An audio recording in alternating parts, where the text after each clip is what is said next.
오늘 주시는 말씀은 한 구절입니다. 히브리서 2장 1절 한 구절이니까 우리 여러분 계신 곳에서 화면을 보시고 함께 읽으면 좋을 것 같습니다. 히브리서 2장 1절 다 같이 읽습니다. 그러므로 우리는 들은 것에 더욱 유념함으로 우리가 흘러 떠내려가지 않도록 함이 마땅하니라. 아멘. 오늘 설교의 제목은 혹 흘러 떠내려갈까 염려하노라입니다. 혹 흘러 떠내려갈까 염려함이라. 요사이 저의 마음을 잘 표현하는 그러한 문장인 것 같습니다. 사실 이 문장은 오늘 본문에서 그대로 딴 것인데요, 지금 우리가 보고 있는 개역 개정 버전에는 우리가 흘러 떠내려가지 않도록 함이 마땅하니라 이렇게 나와 있지만, 이전에 우리가 같이 보았던 개역 성경 버전에는 오늘 설교 제목 그대로 혹 흘러 떠내려갈까 염려하노라가 됩니다. 혹 흘러 떠내려갈까, 중심을 잃고 넘어져서 실족하여서 그냥 휩쓸려 떠내려갈까 염려하노라. 이게 요사이 저의 마음이에요. 이번 한 주도 참 답답함을 금할 길이 없어갖고 잠자기도 힘들었고요, 어렵게 하루하루 보낸 것 같습니다. 어떤 면에서 힘들었는지 솔직히 말씀드린다면, 어떤 면에서 흘러 떠내려갈까 혹 염려가 되는지 솔직히 말씀드린다면 한국교회입니다. 한국교회가 그동안 위기도 거쳤고 어려움도 여러 번 있었지만 이번처럼 위태롭게 느껴진 적은 처음입니다. 한국교회 전체를 말하는 것입니다. 한국교회가 이렇게 전체적으로 위태롭고 흔들리고 있는가? 그러한 마음의 우려를 거둘 길이 없어가지고 얼마나 답답했는지 모릅니다. 얼마 전부터 우리나라의 확진자 수가 갑자기 수백으로 뛰면서 오랫동안 50 아래에 있다가 한동안에는 20 아래에 있다가 갑자기 300, 아까 기도해 주신 것처럼 400으로 뛰게 된 데에는 교회의 역할이 있었습니다. 우리 이거 부인하지 맙시다. 교회의 역할이 있었어요. 얼마 전부터 몇 교회에서 점점 수는 많아지는데 확진자들이 생겨나고 있고, 특별히 한 교회에서 이제는 1000명이 됐나요? 이렇게 확진자가, 감염자가 많아지고 있는 이 사실, 온 국민이 이제 알게 되었습니다. 물론 다수는 방역을 잘 지키고 그런 일이 없었습니다. 확진자, 감염자들이 없었는데 우리가 적어도 한국교회의 공교회의 이름을 갖고 있는 이상 이러한 뉴스가 보도될 때 우리는 가차할 수밖에 없었고, 어떤 면에서는 같이 책임을 공감할 수밖에 없었습니다. 그리고 그 후에 보여진, 특별히 한 교회이죠, 한 교회와 그 목회자가 보인 모습 속에서는 진짜 면목이 없을 만큼 국민들에게 미안하고 죄송하고 창피한 모습이 우리 성도들의 마음이었을 것입니다. 그러한 나날들을 보내고 있고요. 그리고 지난주에는 또한 한국교회가 또 교회의 교단의 리더들이 나름대로 이제 기도하면서 준비하고 말씀하셨겠지만, 국민들 앞에, 대통령 앞에서 말씀하신 내용들을 보면서 참 안타까워할 수밖에 없었습니다. 우리가 정말 이 정도인가 생각할 만큼, 제가 이 정도인가 생각할 만큼 우리 한국교회를 다시 보게 되는 그런 한 주였습니다. 저는 여러분들에게 이제 수차례 말씀드렸지만, 그리고 얼마 전에도 목자의 마음을 통해 분명히 글로 남겼지만, 현장의 예배를 굉장히 중요시합니다. 그리고 누구보다도 현장 예배에 하나님께서 허락하시는 영성을 다른 데서 대체할 수 없다는 것을 여러분들에게 분명히 알렸습니다. 그래서 또 다시 이렇게 비대면으로 우리가 예배할 수밖에 없는 상황이 된 것은 참 목회자로서 너무나 안타까워요. 안타깝고 사실 힘듭니다.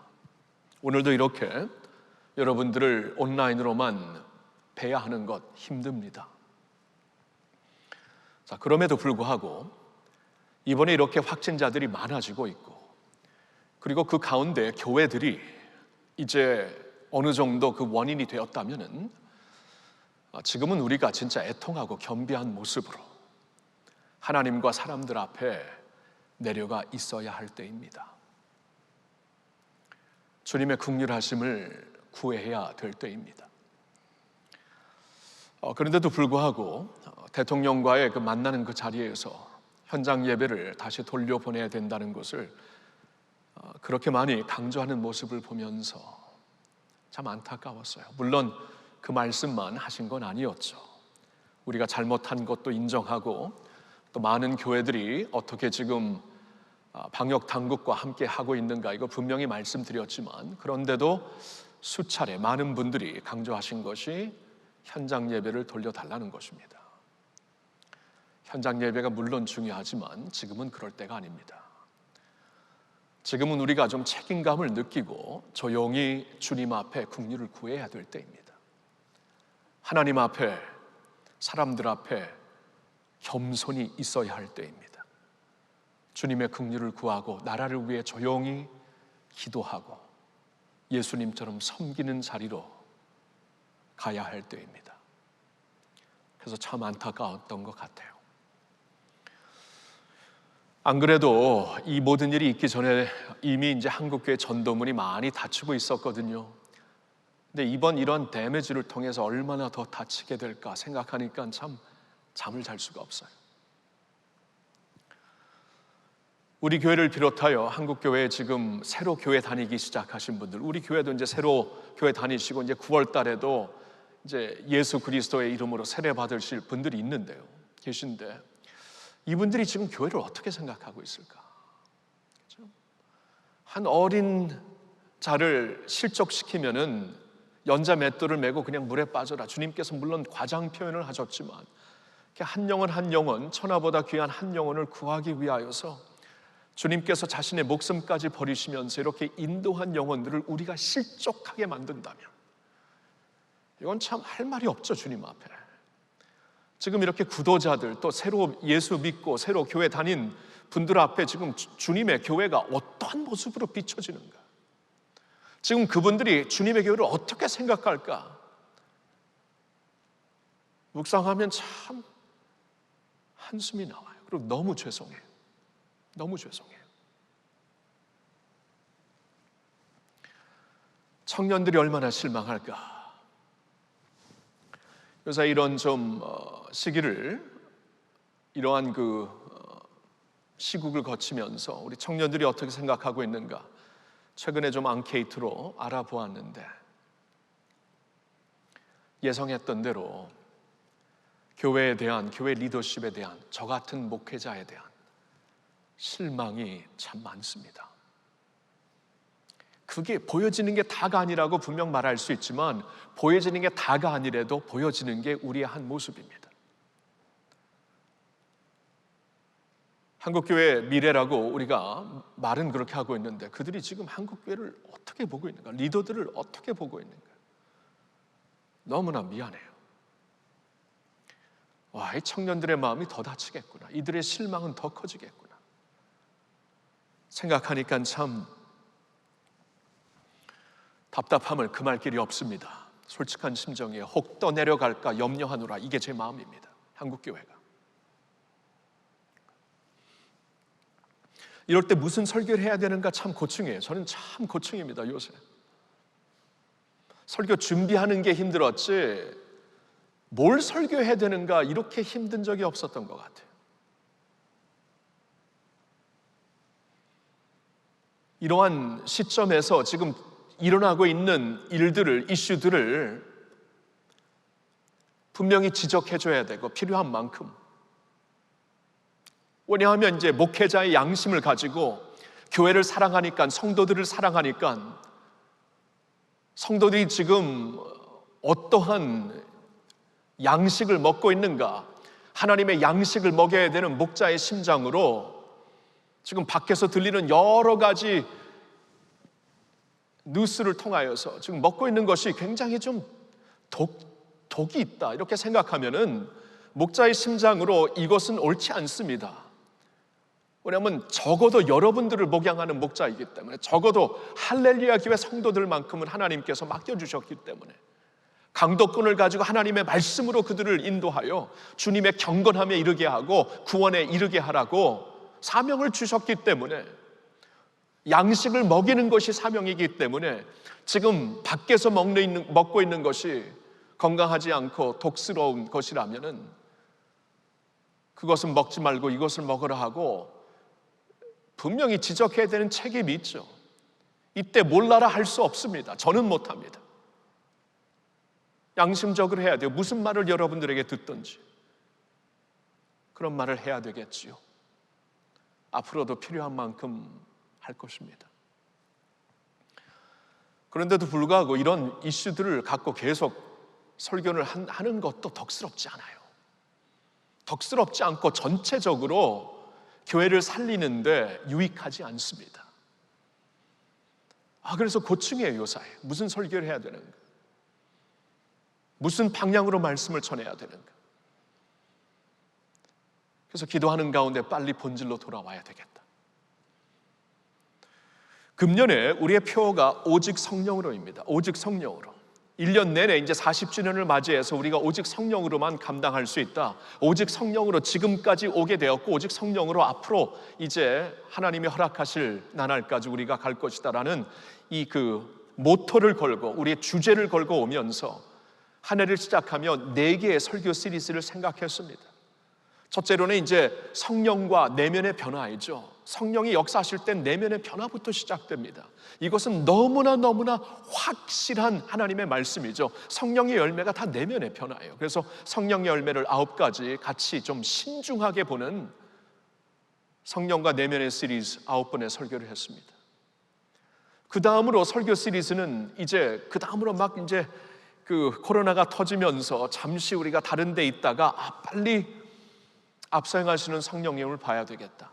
이럴 때 우리가 우물쭈물할 것이 아니라 갈 길을 가야 되겠다. 성령님은 가지 못한, 한 번도 가보지 않은 길을 어떻게 초대교회를 통해 인도하셨는가, 앞서 행하시는 성령님을 보면서 사도행전에서 보여진 그 성령님의 모습을 시리즈 설교로 여러분들과 15번에서 같이 나눴습니다. 끝나면서 렛츠고 했는데 또 한 번 터졌어요. 그래서 비대면이 되어버렸습니다. 그래서 지난주와 이번 주에는 저의 안타까운 마음을 여러분들에게 전하고 있는 것입니다. 그러면서도 원래 처음에 가졌던 지금 생각해보니까 하나님께서 다 아시고 마음을 주신 것이구나. 기도할 때 마음을 주신 것이구나. 세 번째로 가졌던 설교 시리즈는 성령 충만하신 예수 그리스도입니다. 그러니까 예수 그리스도에게서 우리가 표준을 봐야 돼요.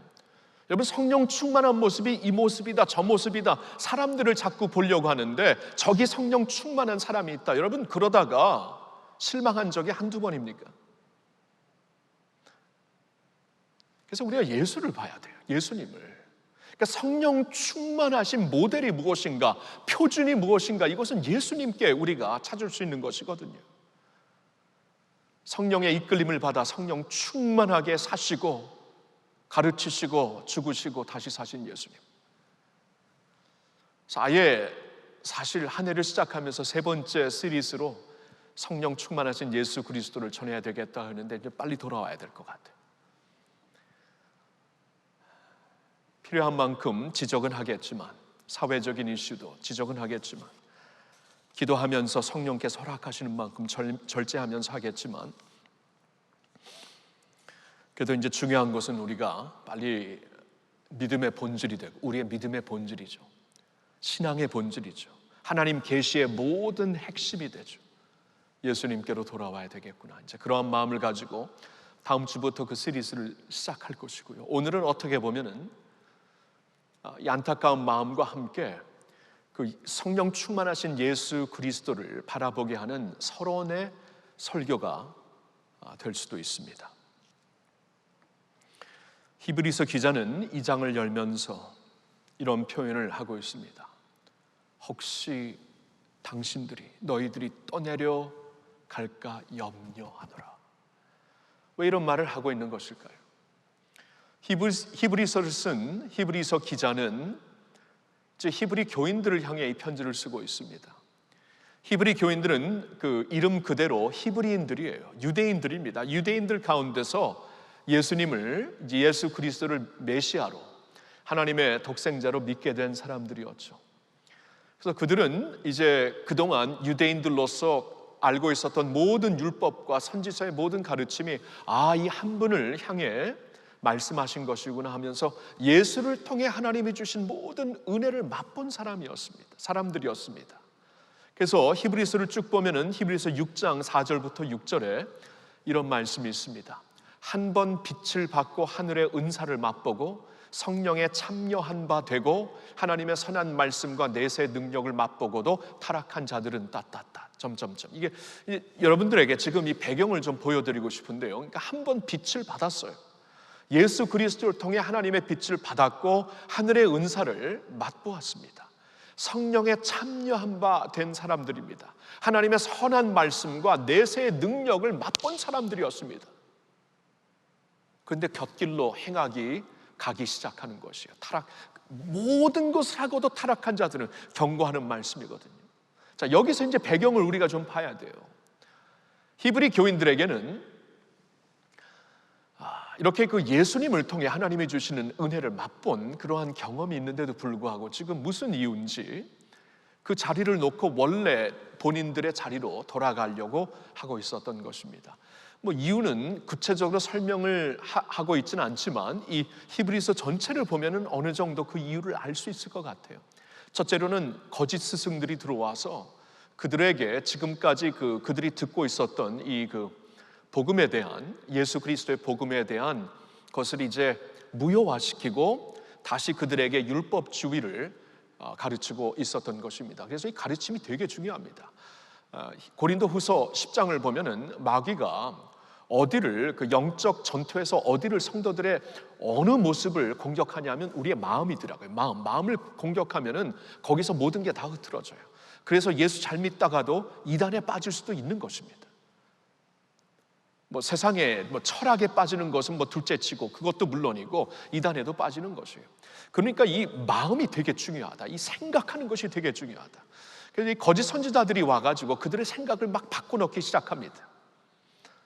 그러니까 히브리 이 커뮤니티도 이제 그 당시 초대교회 많은 교회들이 그랬지만 이제 사도들이 이렇게 트래블링하면서 다니면서 이렇게 그 말씀을 전하고 아직 신학교가 있었습니까? 목회자들이 안수받고 여기저기 세워진 때가 아니었기 때문에 사도들이 와서 말씀을 전하고 예수 그리스도의 복음을 듣고 이제 한때 떠나게 되는데 떠난 후에 이런 거짓 선지자들.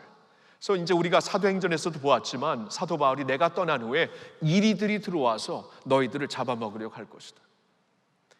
이런 일들이 참 많았습니다. 그러니까 여기 히브리 교인들의 경우에도 거짓 스승들이 들어와서 거짓된 복음을, 거짓 복음이죠, 복음이 아니죠, 가르쳤던 것입니다. 그리고 이제 편지를 또 쭉 보면은 어느 정도 또 압박이 많았던 것 같아요.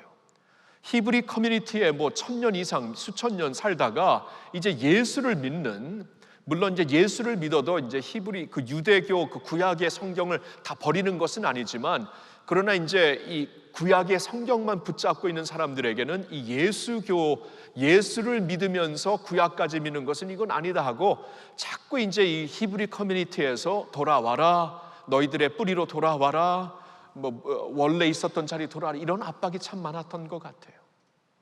그러면서 아마 박해도 있었을 것 같습니다. 하여튼 이런 이유들로 인하여서 히브리 교인들이 지금 예수 안에 있는 모든 하나님의 은총을 맛보고도 곁길로 지금 가기 시작하는 것입니다. 그래서 히브리서 기자는 이 사실을 알고 지금 어디서, 이게 누가 썼는지 모릅니다. 누가 썼는지 모르는데, 보통 서신서는 누가 썼는지 다 아는데 히브리서는 미스터리예요. 오직 하나님만 아시는데요. 근데 지금 이 다른 사도들처럼 멀리서 이 소식을 듣고 편지를 쓰는 거예요. 편지를 쓰면서 이래서는 안 되는데 하면서 이제 이 장을 열면서 그 핵심을 찌르는 겁니다. 혹 떠내려 갈까? 너희들이 혹시나 넘어져서 흘러 떠내려갈까 염려한다. 그래서 이렇게 이제 본격적인 내용을 다루고 있는 것입니다.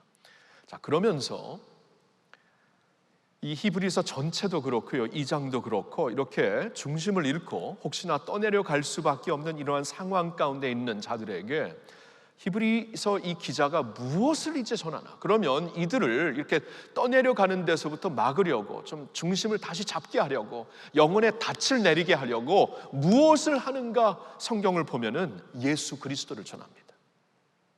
그래서 저도 여기서 이제 이것뿐이 없구나. 지금 이렇게 혼탁한데, 교계 안에서도 이렇게 이슈가 갈라지고 있는데, 우리 안에서도 이렇게 보는 관점이 다를 수도 있는데, 이럴 때 중심을 잡아줄 수 있는 게 도대체 무엇인가? 우리의 영혼의 닻을 어디에 내려야 되는가? 히브리서를 보면은 명확합니다. 예수 그리스도예요. 그러니까 예수가 누구인가를 다시 가르쳐라. 예수님을 표준 삼아라. 그분을 기준 삼아라. 그분을 깊이 생각하게 하여라. 다른 길이 없다는 것입니다. 그래서 성령 충만하신 예수 그리스도 시리즈로 이제 다음 주부터 점핑할 거고요.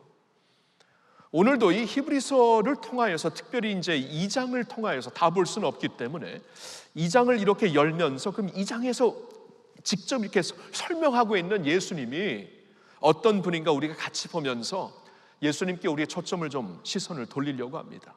여러분, 성경이 있으면 히브리서 2장을 그냥 펴주세요. 피면서 우리가 이제 몇 군데를 쭉 보겠는데, 8절을 보면은 이런 말씀이 있습니다. 만물을 그 발 아래 복종하게 하셨느니라 하였으니 만물로 그에게 복종하게 하셨은즉 복종하지 않은 것이 하나도 없어야 하겠으나 지금 우리가 만물이 아직 그에게 복종하고 있는 것을 보지 못하고. 자, 여기서 지금 히브리서 기자가 무슨 얘기를 하고 있냐면은 하나님이 예수님을 통해 우주 만물을 만드셨어요. 그렇죠? 이건 요한복음 1장에도 있는 말씀입니다. 예수 그리스도와 함께, 또 예수 그리스도로 인하여, 또한 예수 그리스도를 위하여, 골로새서를 보면 1장을 보면은 하여튼 예수님 중심으로, 그로 인하여, 그를 위하여 우주 만물을 만드셨습니다. 그러면 이미 예수 그리스도 아래 모든 만물이 있는 것입니다. 복종하고 있는 것이에요. 그분이 창조주가 되시기 때문에 문제는 여기 8절 하반절에 있듯이 지금 우리가 만물이 아직 그에게 복종하고 있지 않은 것을 보노라. 그러니까 이미 그로 인하여서 만들어졌고 그를 위하여서 만들어졌기 때문에 지금 우주 만물이 존재하고 있는 것 자체가 그분 발 아래에 있는 것이에요. 그분에게 복종하면서 우리가 살고 있는 것이에요. 숨을 쉬고 있는 것이에요. 근데 문제는 지금 만물이 복종하고 있지 않다. 이게 죄의 결과입니다. 여러분, 죄가 다른 것이 아니에요. 죄라는 것이 우리가 이제 보통 도덕적으로 생각하고 윤리적으로 생각하고 철학적으로 생각하는 데 아닙니다. 하나님이 말씀하시는 죄라는 것은 이 주님의 복종 아래서 떠난 것이 죄입니다. 그러니까 주님의 그 주권 안에서 떠나버린 그 자리에서 자신들의 버블을 만들고 그 안에서 자신들의 철학을 세우고 자신들의 종교를 만들고 그 안에서 자신들의 도덕과 윤리를 만든다 할지라도 그 버블 안에서는 그게 윤리고 그게 도덕이 될 수 있지만, 여러분, 그 버블은 이미 창조주의 자리에서 떠났거든요. 이미 반역한 상태이거든요. 그러니까 창조주 주권 밑에서 떠난 버블 안에서 아무리 우리가 철학을 세우고 규정을 세우고 도덕과 윤리를 세운다 할지라도, 여러분, 그게 죄예요. 그게 죄의 근본적인 모습입니다. 그래서 지금 히브리서 기자는 이렇게 만물이 그에게 복종해야 되는데 지금 만물이 그에게 복종하지 않고 있는 것을 우리가 보고 있지 않는가? 죄악 가운데 살고 죄악 가운데 죽고 그렇다는 것입니다. 자, 그런데 무슨 일이 일어나는가? 구절을 보면 오직 우리가 천사들보다 잠시 동안 못하게 하심을 입은 자, 그러니까 사람의 육신의 몸을 입었다는 것이죠. 천사들은 죽지 않는데 육신을 입고 있는 우리들은 죽잖아요. 그래서 천사들보다 잠시 동안 못하게 하심, 그 밑에 자리까지 모습을 입고 오시어서 곧 죽음의 고난 받으심으로 말미암아 지금은 영광과 존귀로 관을 쓰신 예수를 보니 이를 행하심은 하나님의 은혜로 말미암아 모든 사람을 위하여 죽음을 맛보려 하심이라. 와우. 버블이 이미 떠났거든요. 이미 떠나가지고 자신들이 히히호호하며 살면서 그 안에서 자신들의 규정을 세우고 자신들의 철학과 윤리를 가지고 자신들이 선하다고 말하면서 살고 있는데 이미 하나님을 떠났어요. 하나님의 영광에서 떠나버렸는데 그러한 우리를 충분히 버리실 수 있는 하나님이 버리시지 않습니다. 버리지 않으세요. 도리어 당신의 독생자를 보내주십니다.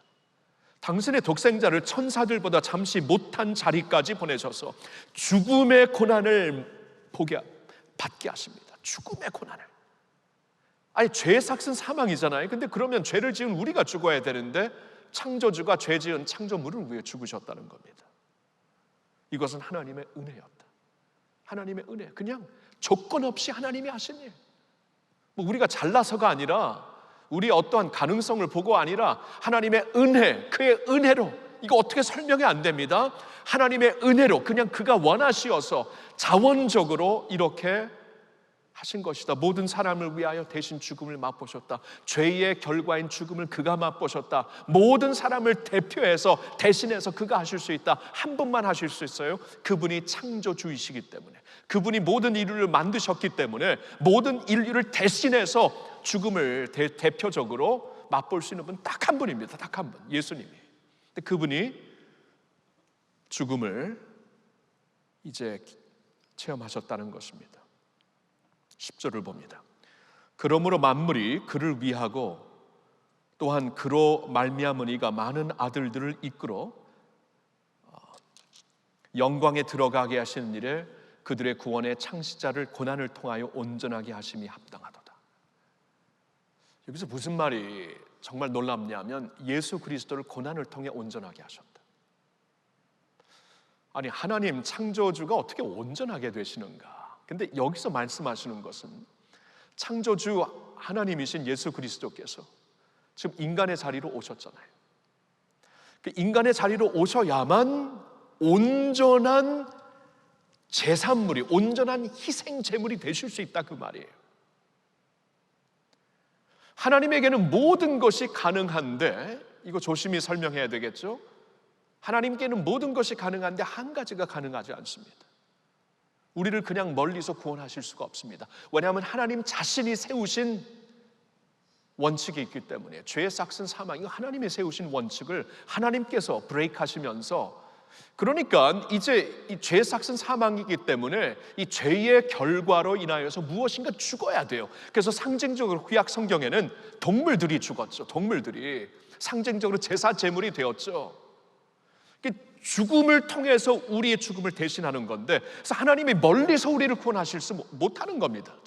전지전능하신 하나님이신데 그것을 할 수가 없는 거예요. 이미 하나님께서 그렇게 세우신 원칙이기 때문에. 그래서 그 원칙 안으로 자신이 들어오시는 겁니다.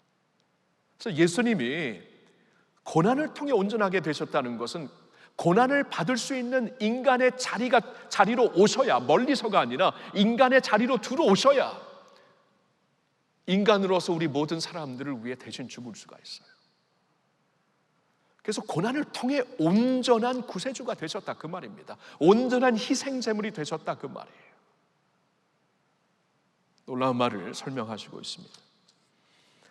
그래서 결과적으로 무슨 일이 일어났는가? 놀라운 일이 우리에게 일어났습니다. 첫째로는 11절에 보니까 거룩하게 하시는 이와 거룩하게 함을 입은 자들이 다 한 근원에서 난지라 그러므로 형제라 부르시기를 부끄러워하지 아니하시고. 그러니까 예수님이 이렇게 우리를 위해 대신 죽으심으로 말미암아 우리가 하나님의 자녀가 되었다는 거예요. 그래서 우리를 형제라고 그러는 것입니다. 죄인인 우리를 버리지 않고 우리를 위해 대신 죽으심으로 하나님의 자녀, 그냥 구원하신 게 아니라 하나님의 권속으로 Family of God으로 만들었어요. 예수님의 형제가 되게 하셨어요. 내 형제로 삼기 위해 죽으셨다는 겁니다. 하나님의 독생자, 하나님의 아들이신 예수님의 형제가 되었다는 것은 우리가 하나님의 자녀가 되었다는 것이에요. 우리를 하나님의 자녀로 거듭나게 하십니다. 이건 그냥 죄 사함이 아니라 완전히 새로운 피조물로 우리를 만드셨다, 그런 말이죠. 그리고 또 무슨 일이 일어났는가? 14절과 15절을 보니까 마귀의 권세를 이제 박살내십니다. 14절 15절 제가 읽을게요.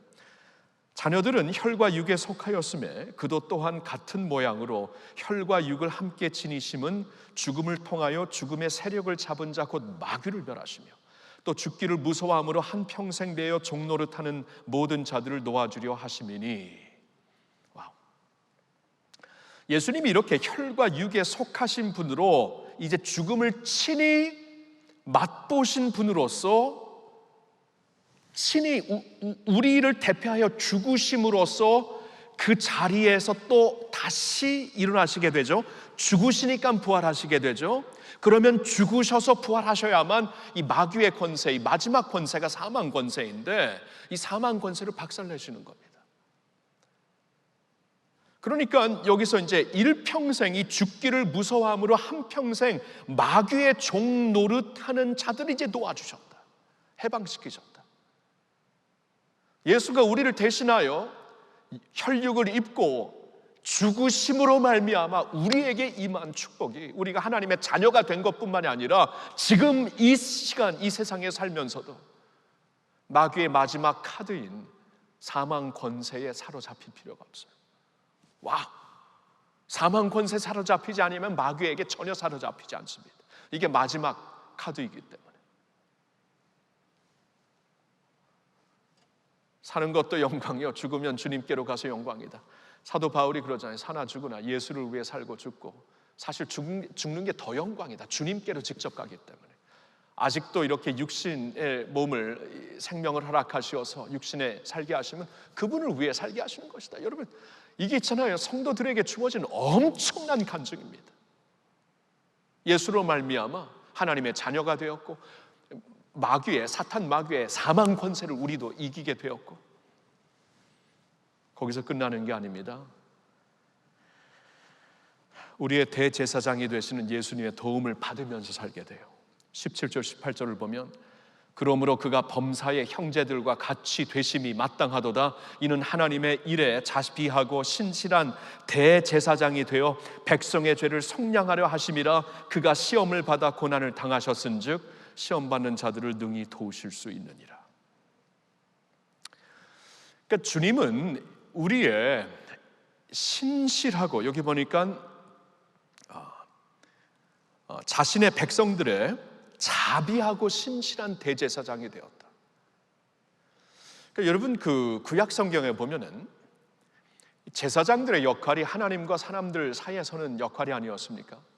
하나님과 사람들 사이에 서서 그들을 위해 중보하고 중보기도하고 또 제사 제물을 올려드리고, 그래서 하나님과 만날 수 있는 길을 제공하는 역할이 제사장들의 역할이 아니었습니까?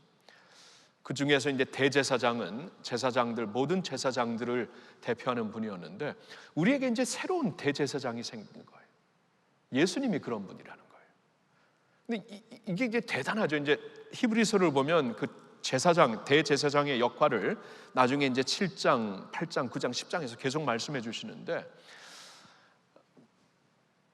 구약의 제사장들과 비교해서, 구약은 그러니까 이제 상징적인 제사를 드렸지만 예수 그리스도는 직접 자신이 하나님의 어린 양이 되셔서 오셨죠. 구약의 제사장들은 그 양의 피를 흘려서 상징적인 피로 제사를 드렸지만 예수님은 자신의 피, 온전한 피를 흘리셨죠. 구약의 제사장들은 아무리 훌륭해도 자신들도 죄인이기 때문에 자신을 위해서 먼저 제사 드리고 백성들을 위해 제사 지내야 됐죠. 예수님은 그럴 분이 아닙니다. 죄가 없으신 분이기에. 구약에 있는 제사장들은 아무리 훌륭해도 죽을 때가 있죠. 예수님은 영원하신 분, 영원히 우리를 위해 하나님과 우리를 연결시켜 주시는 분이, 이게 있잖아요, 히브리서에서 계속 강조되는 말씀인데, 그분이 우리의 자비하고 신실하신 대제사장이 되었다. 자비, 그러니까 신실하신 온전한 제사장뿐만이 아니라 자비로운, 왜냐하면 직접 체험하셨기 때문에, 혈육을 입고 우리의 아픔을 직접 체험하셨기 때문에, 우리의 시험을 직접 체험하셨기 때문에, 우리가 지금 아파하는 것, 두려워하는 것, 우리가 지금 답답해하는 것을 다 하시는 분이기 때문에, 하나님이 인간의 육신의 몸을 입지 않고서는 어떻게 우리의 입장을 사람으로서 아실 수 있겠습니까? 근데 주님이 그러셨다는 거예요. 하나님이 그러셨다는 거예요. 그래서 그에게 우리가 나아가 필요한 도움을 언제나 우리가 구할 수 있고 얻을 수 있다. 예수 안에서 이 모든 것이 이루어진 것이에요. 예수님으로 말미암아 우리가 죄 씻음을 받고 하나님의 자녀가 되었고, 사탄 마귀가 갖고 있는 사망 권세의 마지막 카드를 완전히 박살내어 사나 죽으나 주님을 위해 살고 죽을 수 있고 영생을 가지며 살 수 있게 되었고, 우리의 신실하시고 자비로우신 대제사장 예수 앞에 나와 도움을 구하고 받을 수 있는 사람들이 되었다는 것입니다. 할렐루야, 할렐루야. 와, 예수 안에서, 예수 그리스도로 인하여, 예수님으로 말미암아 이 모든 것을 갖게 되었다. 생각하라, 새겨라, 누리면서 살라. 이 대답을 주시네요. 세상의 이슈들로 휩쓸리기 시작하면 한도 끝도 없다는 것입니다. 세상의 시험들로 우리가 빠지기 시작하면, 거기서 허우적거리기 시작하면 계속 허우적거릴 때 더 깊이 들어갈 수밖에 없다는 거예요. 빨리 본질을 붙잡아라. 영혼의 닻을 붙잡아라. 반석을 붙잡아라. 그래야 수렁에서 설 수 있는 것이다 하면서 우리의 반석 되시는 예수님을 선포하고 있습니다.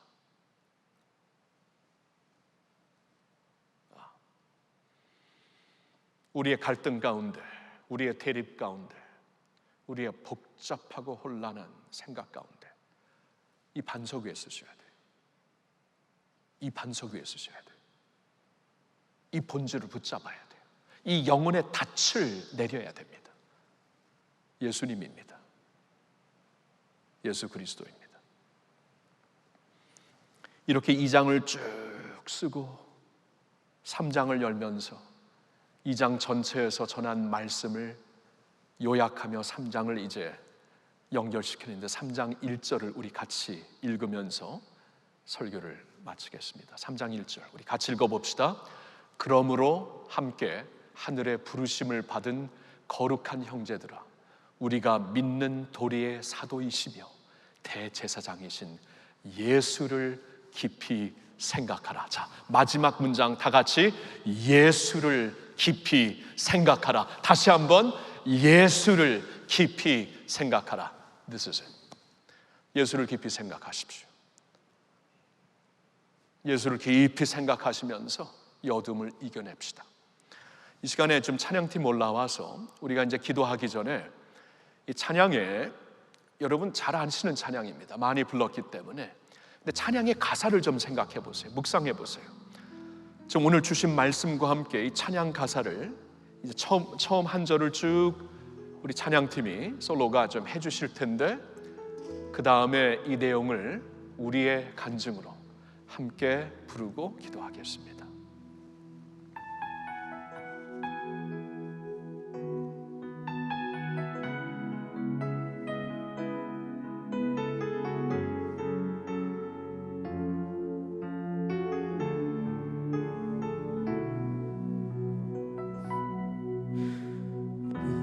세상을 살아가는 동안에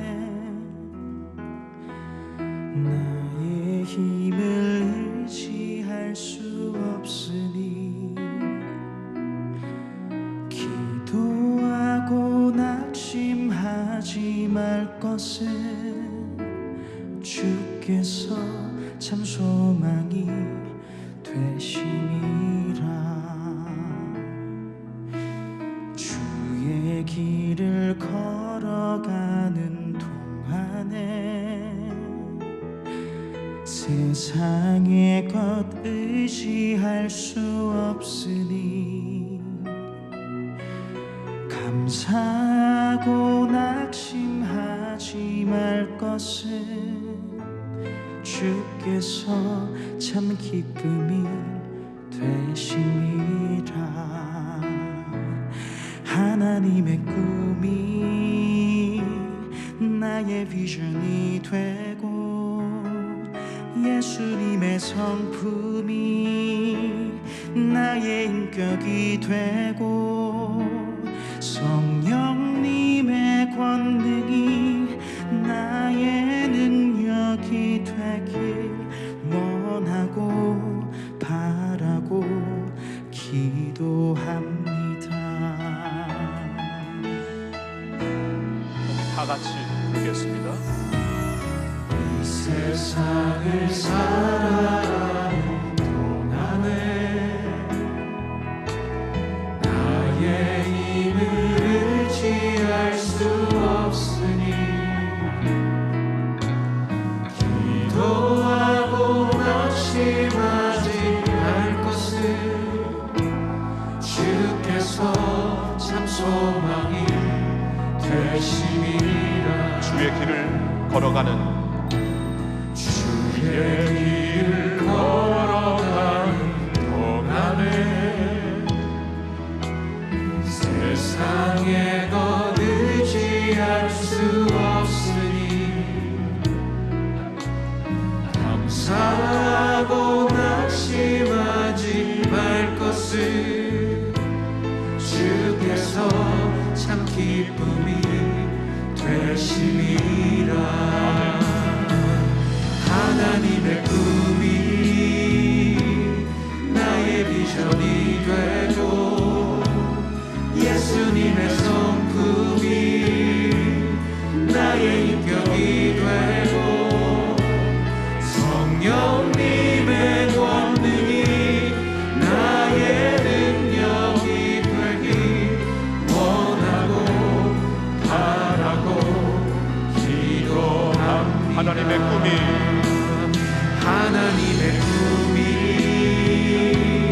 나의 비전이 되고 예수님의 성품이 나의 인격이 되고 성령님의 권능이 나의 능력이 되길 원하고 바라고 기도합니다.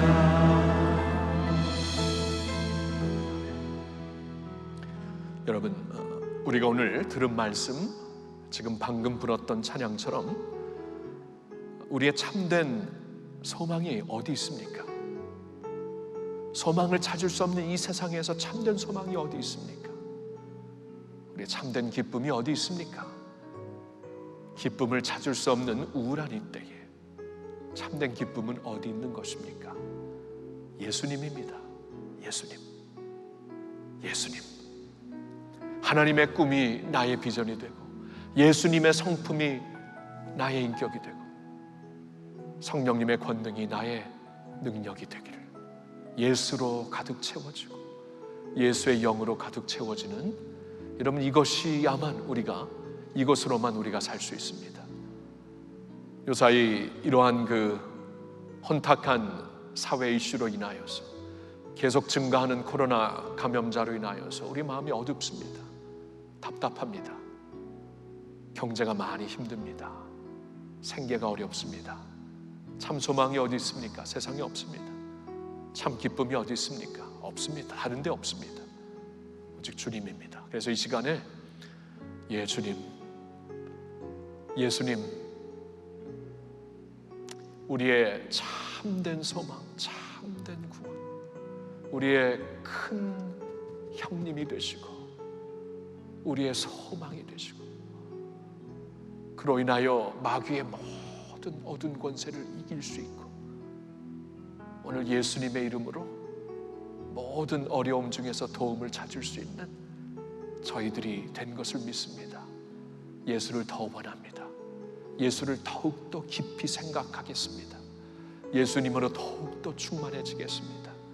예수의 사람 되게 하시고 이번 한 주 동안 세상의 뉴스나 어떠한 그 유튜브의 소식에 빠지지 말고 좀 예수님께 깊이 빠질 수 있는 저희가 되게 해달라고, 우리 교회가 되게 해달라고, 한국교회가 되게 해달라고 우리 주여 한번 외치고 다 같이 기도합시다. 주여. 하나님 아버지, 예수님 앞으로 나옵니다. 예수님 앞으로 나옵니다. 주님만이 우리의 소망입니다. 주님 앞에 주님께 영광 돌립니다. 주님을 찬양합니다. 주님께 경배합니다. 예수님으로 깊이 빠지게 하옵소서. 예수님을 깊이 생각하게 하옵소서. 예수님을 인하여 받게 된 모든 은총을 깊이 누리며 살게 하옵소서. 예수의 사람들이 되게 하옵소서. 하나님, 예수로 가득 채워지는 사람, 예수님의 반석 위에 서고 예수의 성품으로 살고 예수의 능력을 붙잡고 오늘도 하나님 우편에서 우리를 위하여 친히 간구하시는 주님의 음성을 들으며 주님의 이름으로 기도하며 살 수 있는 저희들이 되기를 원합니다. 예수 없으면 아무것도 아닌데 예수 있으면 모든 것을 얻었습니다. 할렐루야. 예수님으로 살겠습니다. 예수님께 영광 돌립니다. 주님을 찬양합니다. 할렐루야. 감사합니다.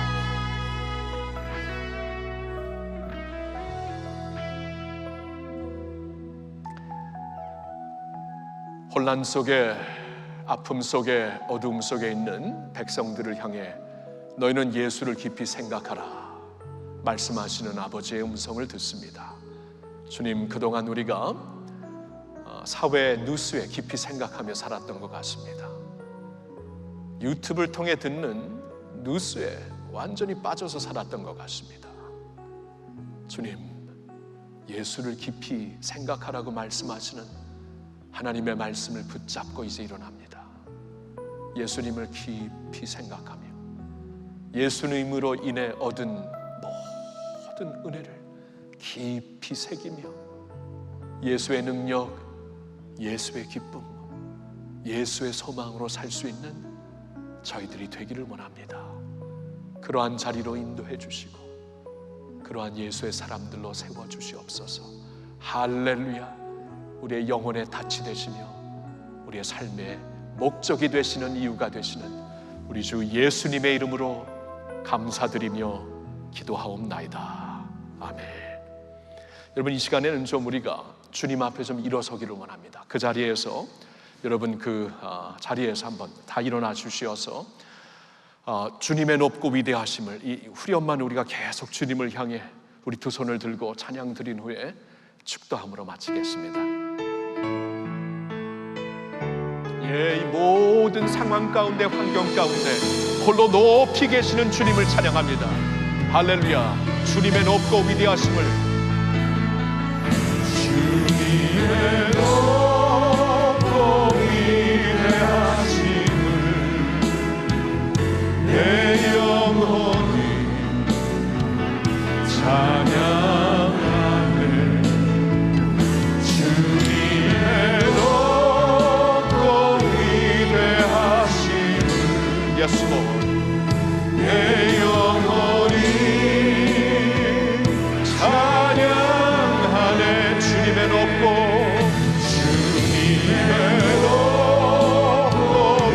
위대하심을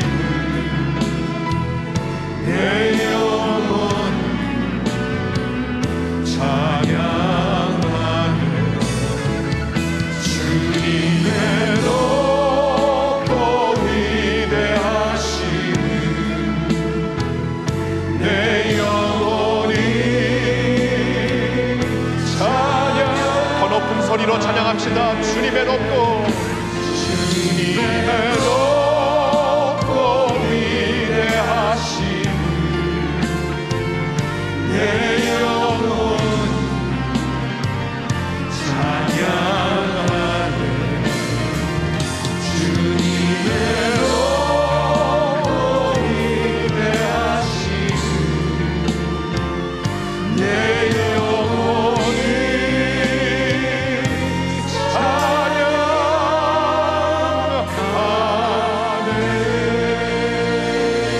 주님께 모든 영광 올려드립니다. 할렐루야. 지금은 오늘도 모든 것 위에 계시고 만물 위에 계시고 영광과 존귀로 관쓰신 우리 주 예수 그리스도의 은혜와 오늘도 불쌍한 우리를 변함없는 사랑으로 지켜주시고 붙잡아 주시는 하나님 아버지의 사랑하심과 우리로 하여금 이 혼란 가운데 예수를 깊이 생각할 수 있도록 우리에게 감동과 감화와 충만케 하심을 주시는 성령님의 교통하심이 이제로부터 영원토록 주님의 모든 백성들과 교회 위에 임하기를 간절히 축원하옵나이다. 아멘.